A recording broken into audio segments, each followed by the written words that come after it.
Cochise County supervisors have received a notice of investigation. They received it earlier this week from Attorney General Kris Mayes, warning the board to not make any more attempts to ignore Arizona open meeting laws. Reporter Cristiana Ramos is in Cochise County with what residents have to say about the alleged violations. In a letter to Cochise County Board of Supervisors, Attorney General Kris Mayes says her office has received a number of complaints from residents that board members are violating Arizona open meeting laws. According to Arizona open meeting law, all group meetings should be public meetings, and any person is allowed to attend and listen if they choose.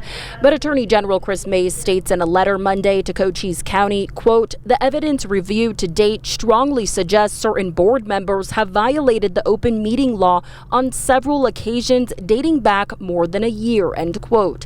She continues to write the majority of complaints involve Supervisor Tom Crosby, who residents say will not talk about items on the agenda during supervisor meetings. And going off, quote unquote, going off script as not supporting what we think that needs to be done in and around Sierra Vista and Cochise County, then that's what I have a problem with. I want transparency.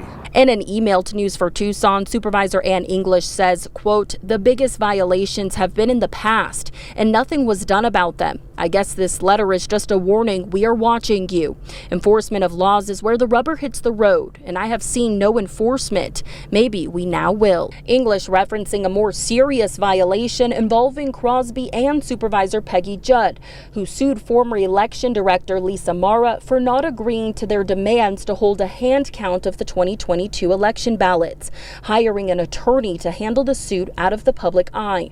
Judd told News for Tucson she was, quote, "misdirected as far as the lawsuit, and she didn't know what was going on." Regardless, Mayes warns if they continue to, quote, "deprive the public of information," she will move forward with penalties by law that include removing the violators from office.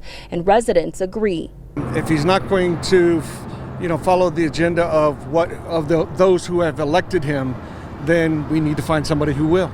Mayes didn't say when the investigation into the complaints would be completed, but News 4 reached out to Supervisor Tom Crosby for a statement multiple times and haven't heard back. Reporting from Cochise County, Cristiana Ramos, News for Tucson.